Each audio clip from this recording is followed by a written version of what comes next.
Everyone, hope all of you are doing great. So yesterday I put a video in that I've explained that what upcoming project we're going to have on the channel, and in that video I have also suggested many of you to give a try from your end, at least build the architecture of the application. And the best part is that many of you guys have tried, and that shows the passion which you all have. So some of you have asked me that which payment gateway we should include into this project. So in this project we're going to use two payment gateway. First one is Stripe and second one is RazorPay. So I will start with the RazorPay. We'll do all the transaction with the RazorPay, and then we're going to include PayPal into that RazorPay so we can accept international payments. Because if you are from Asia and if you want to receive international payment, then you have to include PayPal in your RazorPay account, then you can easily able to receive the fund. Otherwise you can't able to receive international payment. So that's I will go with the RazorPay, and I will also show you that how you can include Stripe payment gateway into your application. So we're going to have a detailed discussion on each of these payment gateway where I will show you practically. So if you are comfortable with RazorPay, you can go with RazorPay. If you are comfortable with a PayPal, you can go with PayPal, or if you are comfortable with a Stripe, you can go with Stripe. Okay, so that's for the payment gateway. And now let me give you a quick overview that how we're going to structure the entire application.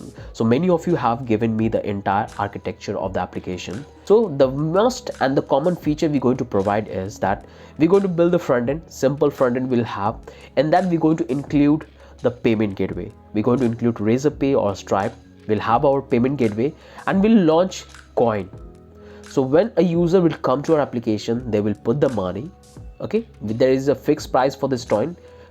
So there is a fixed price for this coin, so they will put their money and they will buy the token. So once they purchase the token, that token will transfer to their wallet address and they can take to any exchange they want. So in this project we are focusing on Ethereum. You can take it to Polygon, you can take to the Solana. It's totally up to you. Okay, so that's the different topic, and that I will show you that how you can do the cross chain transaction. Okay, but right now just focus on one particular features. So this is the feature we're going to provide first.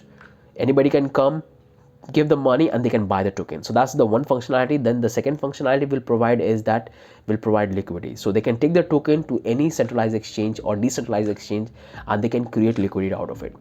So that's the second functionality. And once we build that, after that we're going to move to the third functionality into the applications.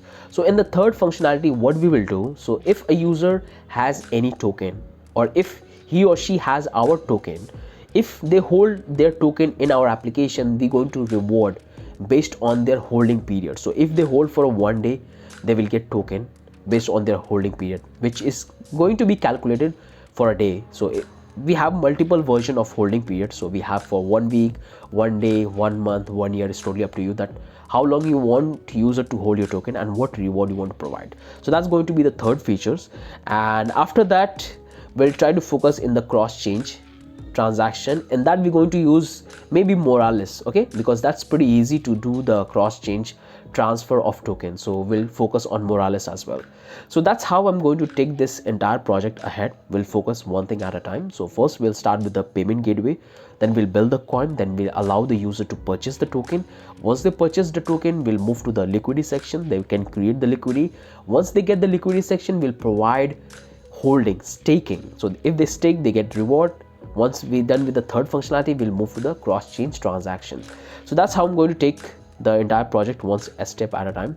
So hope you guys have got the idea that how we're going to navigate into this entire project. So still, if you have any confusion, any doubt, or if you want to add any suggestions, do let me know in the comment section. We're going to start very soon. I'm already done with the back end. I'm just working on the front end. As soon as I get done with this entire project, then I'm going to make a video. Like one video will come in 1 day. So altogether we're going to have 10 videos, and every single day we'll have 2 videos.